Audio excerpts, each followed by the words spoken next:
Unacademy. Let's crack it. So, what's the rank of Kerala when it comes to literacy? Sir, it's with respect to last census, it is the first state. And with respect to health parameters? It is the first state, sir. And with respect to the state GDP? Sir, it's the ninth most. Ninth state.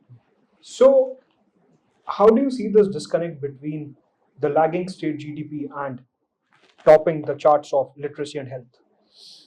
Sir, Is there a negative correlation between them? Sir, the model in which lower per capita GDP and higher social indicators has been touted as the Kerala model by the economists. It has been mainly achieved due to the fact that there has been a high expenditure on social services in the public budget, especially with respect to health and education. So it has resulted in a robust health and education system, which has resulted in these data points where Kerala is leading in literacy and health parameters. So, can we say that the socialism that is mentioned in the preamble to the Constitution of India is strictly followed in Kerala and not in other parts of the country? Sir, it is not strictly followed because if you see, Socialism is not strictly followed. it is not strictly followed because it's not everything is in the control of state. Even we have the private hospitals and So, schools. Indian socialism means that everything should be controlled by state.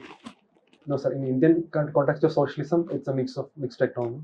But in the actual terms of socialism, where the state control is very much prevalent in the overall system, it is not being practiced in Kerala because we have the Christian missionary schools and in school system also we are following the aided school system where the infrastructure will be provided by various managements, but the operating cost will be provided by the government. So that sort of mixed system has helped to Kerala to achieve these good parameters. Which is the state that ranks first in the state GDP? Sir, Maharashtra. What's the difference in the socialism of Maharashtra and socialism of Kerala? Sir, in Maharashtra, it's more industrial friendly state. It has more industries. But with respect to So Maharashtra does not have socialism. sir, it does not have a socialistic setup of government where the overall control of government is. So they're not following the constitution per se. No, sir, they are not following they are following the model of Indian constitution, Indian socialism. They are giving more impetus to the welfare of the people and they are accommodating the needs of the people. No. What's the difference between the socialism followed in Kerala and socialism followed in Maharashtra? Sir, in the context of Maharashtra, I'm not that much aware of the practices there. Okay, so what are the major sources of revenue when it comes to Kerala?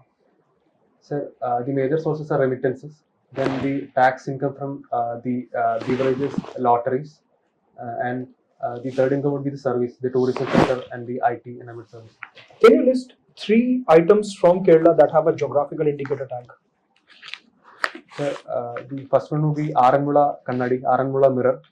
The second would be the Nambiar Manga from Kannur. So these two are the one I could think of. How about mangoes, chili, jaggery, pineapple, pakalli rice?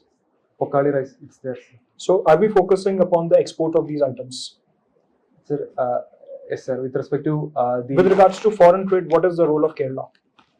Sir, Kerala is primarily the food crops are being exported, especially to the West Asian countries due to the demand.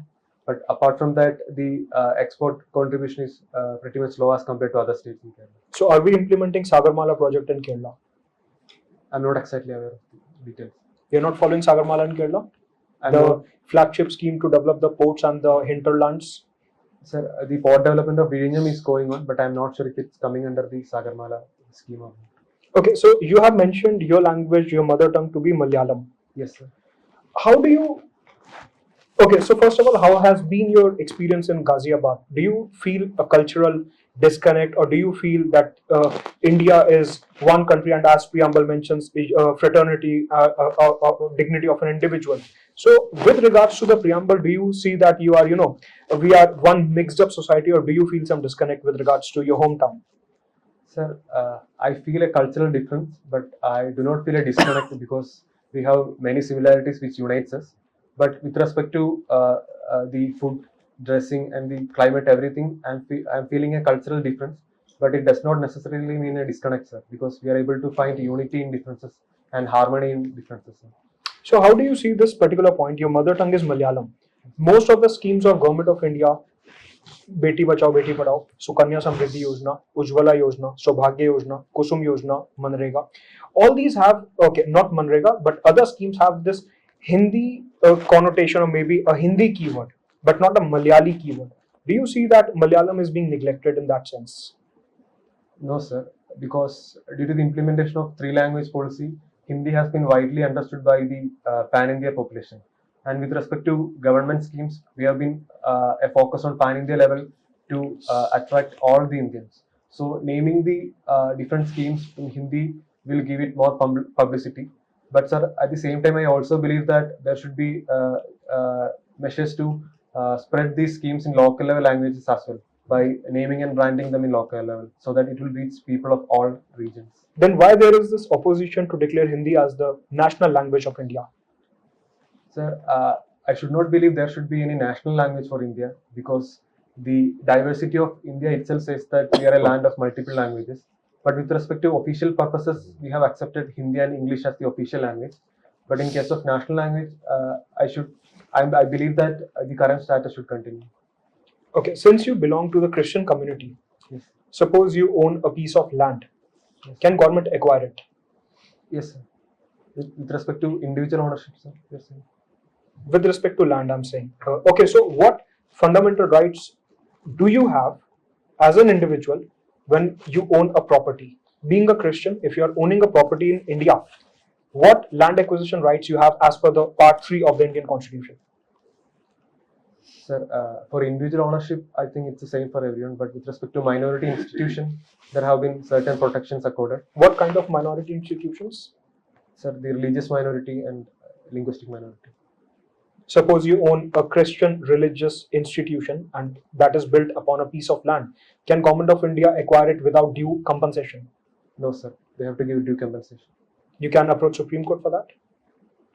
No, sir. After giving compensation, the government can acquire the land owned by the minority institutions. Sir. Okay, my next segment would be who is the governor of your state?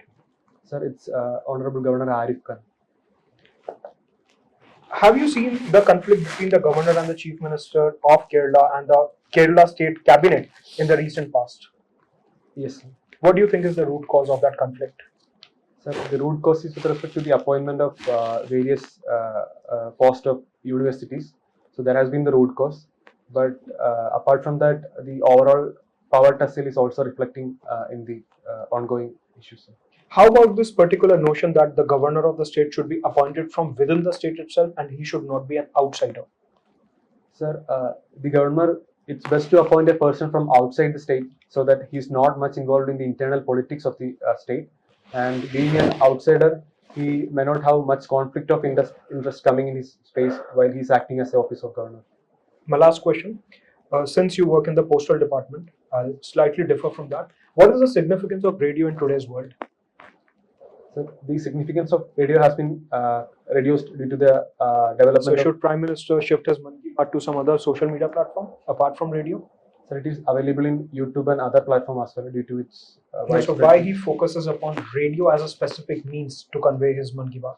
Sir, even in the present scenario, in the rural India, many people still depends upon radio for getting information, especially in the geographically isolated terrains. So the widespread accessibility would be one reason where Prime Minister still resort to radio to convey its Mann Ki Baat. But number of mobile users in India are more than number of radio users, and the mobile and the internet penetration is increasing. So how do you see it in that context? Sir, the availability of radio is a universal thing. Even with respect to mobile phones, even with respect to other devices, the radio is pretty much accessible if we compare other mediums of information such as television and all. So that accessibility and universal availability factor is one thing. Right. And very last question, since you belong to an agriculture family, Yes, sir. what are three major challenges that as an agricultural family you face, and those challenges are not present in the Green Revolution belt but are present in south of India? Sir, the primary issue would be the availability of high yielding varieties of crops, because majority of research has been going on in rice and wheat, but the staple cultivation crops in Kerala are coconut, rubber and all. So the advancement is in high yielding crop would be one reason.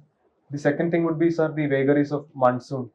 especially in the recent decade due to climate change, the monsoon has become too much unpredictable in Kerala, and it has causing huge spread loss, especially in coconut and plantain cultivation. But that monsoon variability is present in North India as well. So how Kerala is different from that?